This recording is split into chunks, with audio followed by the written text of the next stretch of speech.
आज जो मूवी मैं आपको एक्सप्लेन करने वाली हूँ उसका नाम है वार्म बॉडीज़ और ये मूवी ज़ॉम्बी से बनी हुई है। तो मूवी शुरू होती है और हमको एक एयरपोर्ट दिखाया जाता है जहाँ पे कुछ ज़ॉम्बी साफ़ सफाई कर रहे होते हैं। अब ऐसा नहीं है कि इंसानों ने इन लोगों को साफ़ सफाई के लिए रखा होता है, बल्कि इनकी तो एक अलग ही दुनिया होती है जिसको ये साफ़ करते रहते हैं और इनको कुछ दूसरी चीज़ पता होती है तो वो खाना होता है, यानी अपना पेट कैसे भरना है। जहाँ ये सारे ज़ॉम्बीज़ होते हैं उस शहर का एक अलग ही हिस्सा होता है, क्योंकि कुछ साल पहले कुछ बीमारी फैली थी जिससे कुछ इंसान ज़ॉम्बी बन गए थे। तो इंसानों ने अपने और ज़ॉम्बीज़ के दरमियान एक दीवार खड़ी कर दी जहाँ पे एक साइड पे सारे ज़ॉम्बीज़ को कर दिया और दूसरी साइड पे सारे इंसानों को, जो कि ज़ॉम्बी से इन्फेक्ट नहीं हुए थे और ज़ॉम्बीज़ भी नहीं बने थे। और ये लोग कुछ सालों से ऐसे ही रह रहे थे, ऑलमोस्ट 7 या 8 ईयर्स। अब हमें एयरपोर्ट दिखाया जाता है, यानी कि ज़ॉम्बीज़ वाला एरिया, जहाँ पे हम एक लड़के को देखते हैं जो होता था ज़ॉम्बी है, लेकिन वो बिल्कुल क्लेवर लग रहा था क्योंकि वो हर वक्त कुछ सोचता रहता था, लेकिन वो कभी बोल नहीं पाता था, अपनी फीलिंग एक्सप्रेस नहीं कर पाता था क्योंकि ज़ॉम्बीज़ ऐसा नहीं कर सकते, वो लोग बोल नहीं सकते। और उनके कलर भी काफ़ी ज़्यादा पेल होते हैं क्योंकि उनके अंदर ब्लड बिल्कुल नहीं होता है और उनका दिल भी नहीं धड़कता था क्योंकि वो सारे थे डेड। और इनको खाने में जो चीज़ सबसे ज़्यादा पसंद थी वो थे इंसान। और ये लोग अपनी ज़िंदगी में आहिस्ता आहिस्ता चलते रहते थे और अब लगी हुई थी इन लोगों को बहुत ज़ोर की भूख। तो ये लोग डिसाइड करते हैं कि ये लोग दीवार के उस साइड जाएंगे और अपनी भूख मिटा के आएंगे, यानी कि इंसानों को खाएंगे। लेकिन दीवार इतनी स्ट्रांग होती है कि ये लोग उस पर जा ही नहीं पाते और ये अच्छी बात है क्योंकि इंसान इनसे इंटरेक्शन करना भी नहीं चाहते थे, वरना वो भी ज़ॉम्बीज़ बन जाएंगे। और यहाँ पे कुछ और चीज़ भी रहती थी जो कि बिल्कुल स्केलेटन की तरह दिखते थे क्योंकि उनकी मरने के बाद सारी स्किन श्रिंक हो गई होगी, तो इनकी सारी बोन्स बिल्कुल साफ नजर आती थी, इसीलिए इनको बोनीज कहा जाता था। ये लोग ज़ॉम्बीज़ का तो कुछ नहीं कहते थे, लेकिन इंसान को खाना चाहते थे और इंसान भी इनसे दूरी भागते थे।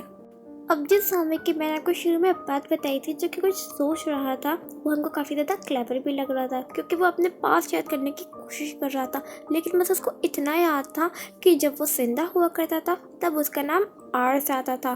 तो इस मूवी में हम उसको आर ही बोलेंगे। वो हमेशा ऐसे सोचता रहता कि जैसे वो पता लगाना चाह रहा हो कि वो ज़ॉम्बी कैसे बना, और सच पूछे तो वो बेचारा भी ज़ॉम्बी नहीं बनना चाहता था, वो बेचारा भी इंसान बनना चाहता था क्योंकि ना वो बोल सकता था ना इंसानों के अलावा कुछ खा सकता था, और वो इंसानों में भी काफ़ी ज़्यादा इंटरेस्ट रखता था। वो ऐसे ही चलते चलते एक प्लेन में जाता है जहाँ पे वो म्यूज़िक प्ले करके बैठ जाता है। वहीं पे एक और ज़ॉम्बी होता है जो कि आर का बहुत अच्छा दोस्त होता है। और अब ये सारे ज़ॉम्बीज़ टीम अप करके दीवार के उस साइड जाने की प्लानिंग करते हैं ताकि वो इंसानों को मार के खा सके और अपनी भूख मिटा सकें। लेकिन दीवार के उस साइड वाले लोग भी काफ़ी ज़्यादा परेशान होते हैं क्योंकि सिटी का आधा हिस्सा तो ज़ॉम्बीज़ के पास होता है और उनके कुछ इंपॉर्टेंट सप्लाईज जैसे कि खाना और मेडिसिन। तो वो लोग भी टीम अप करते हैं और ज़ॉम्बीज़ की तरफ से अपनी मेडिसिन और इंपॉर्टेंट सप्लाईज लेने जाते हैं, जिसके अंदर बहुत सारे यंगस्टर्स होते हैं, कुछ लड़कियाँ कुछ लड़कियाँ। और वो लोग जाके एक स्टोर में अपने सारे सप्लाईज ले रहे होते हैं, लेकिन उनको ये बात पता नहीं होती कि ज़ॉम्बीज़ भी इसी तरफ आ रहे होते हैं। और जब उन लोग को ये बात पता चलती है तब काफ़ी देर हो चुकी होती है और उन लोग को पता चलता है कि स्टोर के अंदर भी थोड़े ज़ॉम्बीज़ होते हैं और कुछ ज़ॉम्बीज़ आ रहे होते हैं। तो इंसान उन ज़ॉम्बीज़ को शूट करने लगते हैं। इसी के अंदर हम एक लड़की जो कि जिसका नाम जूली होता है उसको भी देखते हैं, और वो मूवी की मेन कैरेक्टर भी है। आर उसको देख के सोचने लगता है, उसको लगता है कि मैं इस लड़की को जानता हूँ, लेकिन जिस बंदे को अपना नाम ही नहीं याद उसको पास्ट क्या याद होगा। और वो जूली के एक दोस्त को मार के उसका ब्रेन खा लेता है। और मज़े की बात ये थी कि जब कोई ज़ॉम्बी किसी बंदे का ब्रेन खाता है तो उसकी मेमोरीज, उसका पास्ट उसको थोड़ा बहुत याद आ जाता है। तो वो जूली के पास जाता है और पहली दफ़ा उसका नाम लेता है। और जब बार ये चीज़ देखता है कि उसके बाकी दोस्तों के बाकी साथी ज़ॉम्बी साथी जो थे वो जूली को मारने वाले हैं, तो वो जूली के फेस पे कुछ ब्लड लगा देता है ताकि जूली की स्मेल बाकी ज़ॉम्बीज़ तक ना पहुंचे और उन लोग को लगे कि जूली भी एक ज़ॉम्बी ही है। अब आर अपने साथ जूली को एरोप्लेन में लेके जाता है ताकि बाकी ज़ॉम्बीज़ उसको हर्ट ना करें, और वो उसकी पहले की तरह केयर करता है, उसको ब्लैंकेट देता है और ब्लैंकेट देकर उसकी पास वाली सीट में बैठ जाता है। और वो कहता है कि मुझसे डरो मत, क्योंकि जब से जूली आई थी तब से आर ने थोड़ा थोड़ा बोलना सीख लिया था। और यहाँ पे पहली दफ़ा आर का हार्ट बीट करता है। अजीब बात है ना कि ज़ॉम्बी का हार्ट बीट करा, क्योंकि ज़ॉम्बीज़ तो डेथ होते हैं ना, उनके अंदर तो ब्लड भी नहीं होता है। जूली अभी भी डर रही होती है क्योंकि वो ज़ॉम्बीज़ के बीच ऐसे नहीं रह सकती थी, क्योंकि ज़ॉम्बीज़ के बीच रहना मौत थी।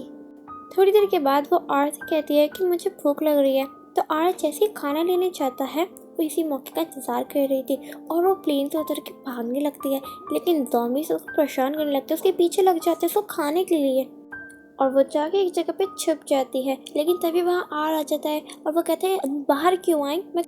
और फिर वो जूली को ज़ॉम्बीज़ की तरह धीरे धीरे चलना बताता है ताकि वो भी ज़ॉम्बीज़ के बीच में रह सके। और अब जूली भी वैसे ही आहिस्ता आहिस्ता ज़ॉम्बीज़ की तरह चलने लगती है और किसी भी ज़ॉम्बी को उस पर डाउट नहीं होता। ऐसे ही ज़ॉम्बी यानी कि आर और जूली दोनों प्लेन में आ जाते हैं और जूली आर से कहती है कि मुझे यहाँ से जाना है। तो आर कहता है हाँ ठीक है, अभी कुछ दिन और रुक जाओ, बाहर ज़ॉम्बीज़ हैं वो तुमको खा जाएंगे। अगर उस दिन ही मैं तुमको जाने देता तो वो लोग तुमको मार देते, तुमको जाने नहीं देते। कुछ दिन और यहाँ ठहरो ताकि वो सारी ज़ॉम्बीज़ तुम्हारी शक्ल से यूज्ड टू हो जाए। जूली इस बात से खुश होती है कि एटलीस्ट उसको आर से तो कोई भी हार्म नहीं है और इन लोगों में दोबारा से दोस्ती हो जाती है। और अब ज़ॉम्बी यानी कि आर और जूली साथ में खूब मज़े करते हैं और वो लोग ड्राइव पे भी जाते हैं। लेकिन एक रात ज़ॉम्बी दोस्त जो होता है आर का, उसको लगता है कि ये लड़की इंसान है और वो उसको पकड़ लेता है और सारे ज़ॉम्बीज़ को वहाँ बुला लेता है। लेकिन उससे पहले वहाँ पे आर आ जाता है और कहता है तुम लोग इसको हाथ नहीं लगाओगे। तो आर का ज़ॉम्बी दोस्त कहता है कि तुमको दिखाई नहीं दे रहा हमारा खाना हमारे सामने है। तो आर कहता है कि तुम लोग इसको नहीं खाओगे, इसको कुछ नहीं कहोगे। उस बात की देरी ही थी और वहाँ पे बोनीस आ जाते हैं और वो तो वैसे भी इंसानों को खाना चाहते थे और वो लोग उनके पीछे पड़ जाते हैं। हर तरफ से बोनीस आ रहे होते हैं और उनके सामने 3 और बोनीस आ जाते हैं। लेकिन फिर एक कार आती है जो कि उन 3 बोनीस को हिट कर देती है और उस कार में और कोई नहीं बल्कि आर को वही ज़ॉम्बी दोस्त होता है और वो कहता है कि सिर्फ ही मैं तुम्हारे लिए कर रहा हूँ। और वो उन दोनों को बिठाता है और वो एक गाड़ी तक छोड़ता है। वो कहता है कि ये गाड़ी ज़्यादा दूर नहीं जा सकती, मैं तुम्हें एक गाड़ी तक छोड़ूंगा और तुम वहाँ से दूसरी गाड़ी लेके चले जाना। लेकिन तभी वो देखता है कि वहाँ पे और ज़्यादा ज़ॉम्बीज़ हैं जो कि उनको तंग करने लगते हैं। तो फिर आर जूली का हाथ पकड़ लेता है और फिर कोई ज़ॉम्बी जूली को कुछ नहीं कहता क्योंकि इंसानों का और ज़ॉम्बीज़ का वो बॉन्ड काफ़ी ज़्यादा स्ट्रांग होता है। क्योंकि वो पुराने ज़ॉम्बीज़ की तरह नहीं थे, उनको भी समझ आता था।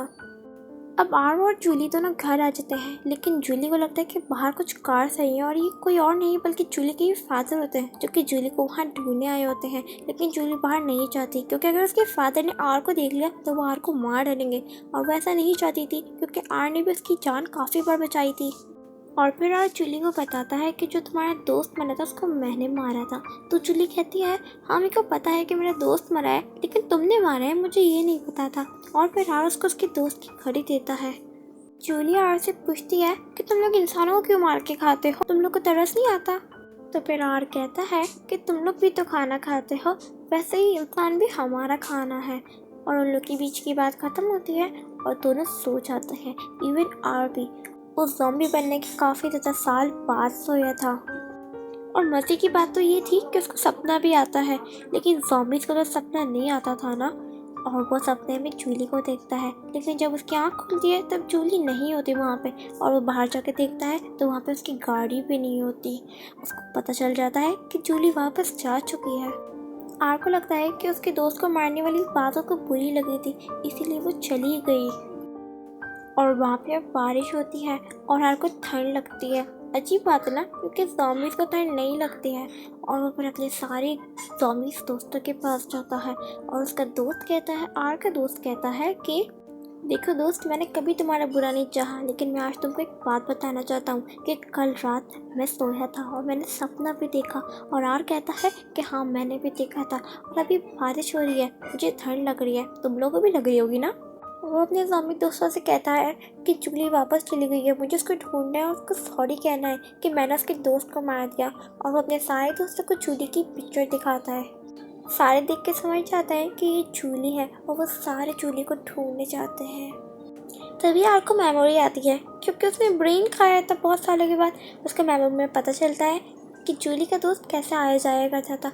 तो वो उसी तरह से दूसरा दीवार के दूसरे साइड यानी कि इंसानों वाले इलाके में चला जाता है जूली को ढूंढने।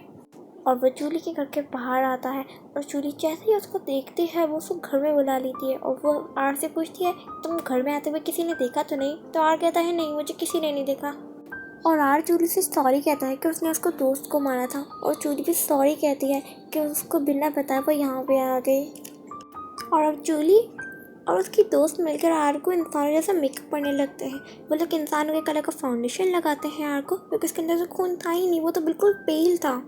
और पूरा मेकअप करने के बाद वो लग भी बिल्कुल इंसान ही रहा था।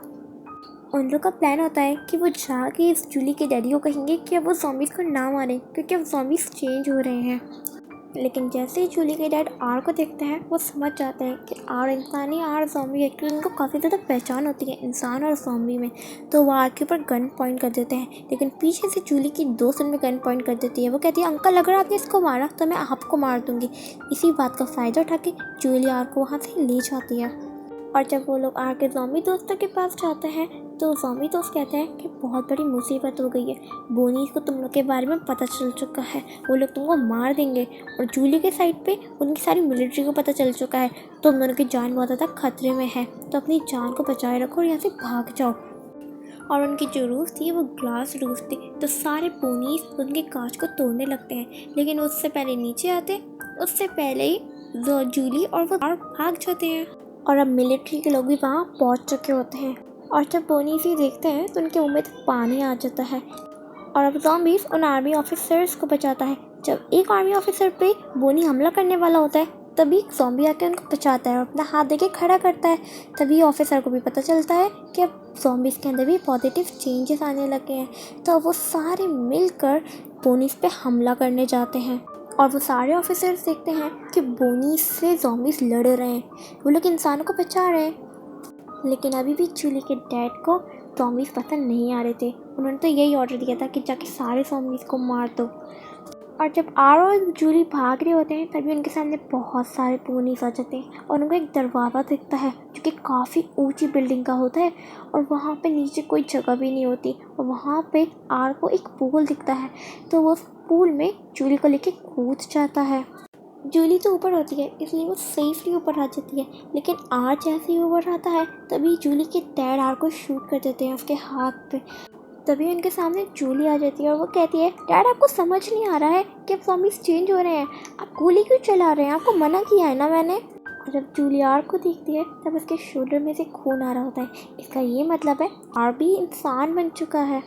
ये चीज़ देख के जूली को बहुत खुशी होती है और जूली के डैड भी फायरिंग बंद कर देते हैं और वो कहते हैं कि अब ज़ॉम्बीज़ को नहीं मारना है।